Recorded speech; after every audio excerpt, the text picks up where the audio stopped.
লাখপতি হ'বলৈ বিচৰাসকলৰ বাবে এই খবৰ। শূন্যৰ পৰা তেওঁ আজি লাখপতি। আচৰিত নহয়নে? মিছা যেন লাগিলেও এয়াই সত্য। এটা বিশেষ বিত্তীয় প্ৰতিষ্ঠানে সহায় কৰিছে তেওঁক। এনেবোৰ কাহিনীয়ে আপোনাক দিব প্ৰেৰণা। হয়, আজি আমি আপোনাক কম দেশৰ আগশাৰীৰ বিত্তীয় প্ৰতিষ্ঠান বন্ধন বেংকৰ কথা। সকলো মানুহে জীৱনত আত্মসন্ধান সহ জীয়াই থাকিবলৈ বিচাৰে। আনৰ ওচৰত সহায় নিবিচৰাকৈ নিজকে স্থাপিত কৰিব বিচাৰে।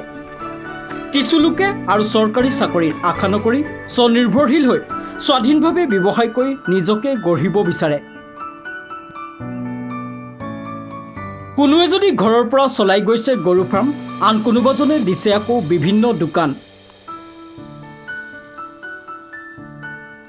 দৰং জিলাস্থিত মঙলদৈ চহৰৰ বহুতো লোকে শূন্যৰ পৰা কাম আৰম্ভ কৰি আজি সফল ব্যৱসায়ী হিচাপে নিজকে প্ৰতিষ্ঠা কৰে। এওঁ অবুল হুছেইন যোৱা 2012 চনৰ পৰা বন্ধন বেংকৰ লগত জড়িত হৈ আছে। প্ৰথমতে বন্ধন বেংকৰ পৰা 12,000 টকা লোন লৈ ব্যৱসায় আৰম্ভ কৰা তেওঁ আজি লাখপতি। তেওঁ এই বছৰ বন্ধন বেংকৰ পৰা 3 লাখ টকা লোন লৈ ব্যৱসায়টো আৰু ডাঙৰ কৰিবলৈ সক্ষম হৈছে। তেওঁৰ সফলতাৰ কাহিনী সংগ্ৰহ কৰিবলৈ আমাৰ সাংবাদিক উপস্থিত হৈছিল তেওঁ ব্যৱসায়িক প্ৰতিষ্ঠানত। কি ক'লে তেওঁ শুনো আহক। নমস্কাৰ, মোৰ নাম আবুল হুছেইন। মই ফাৰ্ষ্টৰ পৰা একেবাৰে এনেকুৱা হৈছিল মোৰ ঠেলা ৰিক্সা চলালোঁ, গুৱাহাটীতো ৰিক্সা চলালোঁ, মঙলদৈত চলালোঁ, চলাই এটা কিবা কৰি অটো এটা লৈছিলোঁ। অটো লৈ কিনে মই চলালোঁ কিমান বছৰ। চলোৱাৰ পিছত অটোখন বিক্ৰী কৰি দিলোঁ। অটোখন বিক্ৰী কৰাৰ এচি ভেন এটা লৈছিলোঁ। এচি ভেন এটা লৈ কিনে এইটো বিক্ৰী কৰি দিলোঁ। কৰাৰ পিছত এতিয়া পইচা অলপ দৰকাৰ হ'ল, বিজনেছ কৰিম বুলি ভাবিলোঁ। এতিয়া পইচা অলপ অসুবিধাত হৈছিলোঁ। তাৰপিছত আমাৰ বন্ধন গোটে সাপ্তাহিক ছিষ্টেমত দিলা। তাৰপৰা মই 2012 চনৰ পৰা লৈছিলোঁ। লৈ কিনে লাহে লাহে কিস্তি মাৰি তাৰপিছত লাষ্টত আৰু অলপ পইচা দৰকাৰ হ'ল, বিজনেছ কৰিম অলপ ডাঙৰকৈ কৰিম বুলি ভাবিলোঁ। কৰি কিনে হেৰি ল'লোঁ, পইচা অলপ ল'লোঁ বন্ধনৰ পৰা। সাপ্তাহিকতো ল'লোৱে, এবাৰ মাহিলী লৈছোঁ। মাহিলী লৈ অলপ বিজনেছটো ডাঙৰ কৰিছোঁ। হাৰ্ডৱেৰ দোকান কৰিছোঁ, গেলামাল দোকান কৰিছোঁ, প্লাছ গাড়ী কৰিছোঁ, মাটি, ঘৰ। বন্ধন বেংকৰ পৰাই মই বহুত সুবিধা পাইছোঁ, বা বন্ধনৰ বহুত সুবিধা দিছে।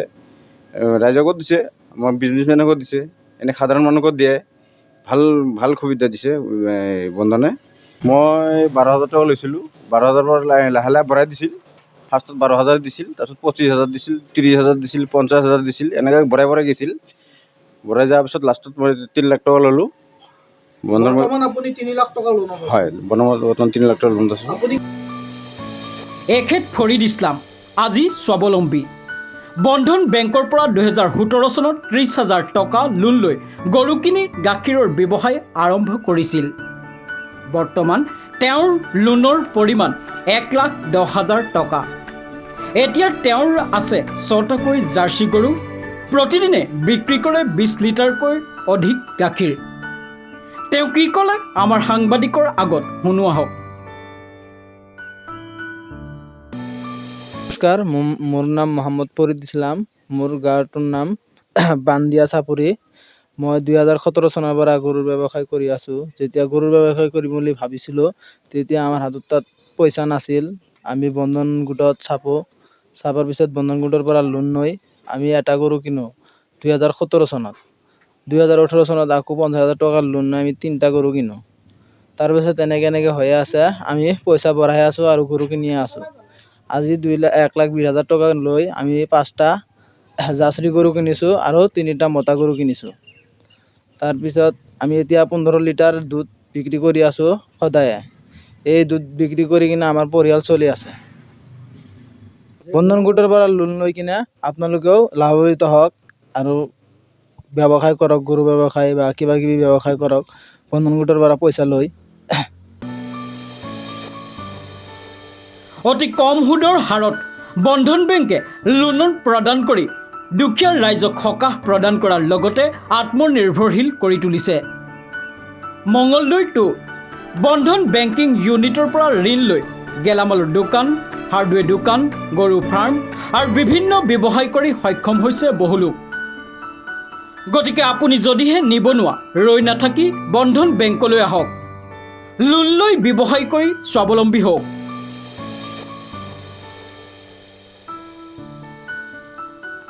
মঙলদৈৰ পৰা নয়নদীপ শৰ্মাৰ ৰিপৰ্ট, বেকিং 24 আছাম।